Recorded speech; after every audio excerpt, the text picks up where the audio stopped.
Hello experience welcome to seven. So எல்லாருமே Pongal celebration அப்படின்றத நல்லபடியாக முடிச்சுட்டு ஸோ உங்களுடைய பொங்கலுக்காக வெயிட் பண்ணிட்டு இருப்பீங்க. அதாவது ஸோ நீங்கள் எப்போ எக்ஸாம் கிளியர் பண்ணுறீங்களோ அதுதான் உங்களுக்கான ஒரு சூப்பரான பொங்கலாக இருக்கும். ஸோ தை பிறந்தால் வழி பிறக்கும்னு சொல்லுவாங்க. ஸோ இந்த ஒரு வருடம் உங்களுக்கான ஒரு அரசு வேலை அப்படின்றது கண்டிப்பாக இருக்குது.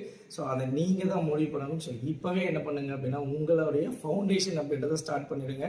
ஸோ அது மட்டும் இல்லாமல் எந்த எக்ஸாம் எடுத்துக்கிட்டீங்க அப்படின்னாலும் சரி, எஸ்எஸ்சி, ரயில்வே, பேங்கிங், டிஎன்பிசி, நீங்கள் எந்த எக்ஸாம் எடுத்துக்கிட்டாலும் ஸோ நமக்கு கிட்டத்தட்ட ஒரு 5லேருந்து 6 மாதங்கள் அப்படின்றது இருக்குது. ஸோ இதை கரெக்டாக நீங்கள் யூட்டிலைஸ் பண்ணாலே போதும்.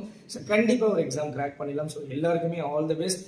ஸோ இப்போவே என்ன பண்ணுங்க அப்படின்னா நம்மளுடைய பேட்சஸ் ஆன ஸோ ஃபவுண்டேஷன் பேட்சஸோட லிங்க் கமெண்ட் செக்ஷனில் கொடுத்துருக்கேன். ஸோ நீங்கள் ஜாயின் பண்ணி உங்கள் ப்ரிப்பரேஷனை ஸ்டார்ட் பண்ணிக்கோங்க. அதற்காக ஸோ Adda247 அப்படின்றது உங்களுக்கு எப்பயுமே வந்து பார்த்தீங்க அப்படின்னா சப்போர்ட்டாக இருக்கும். So all the best. Thank you.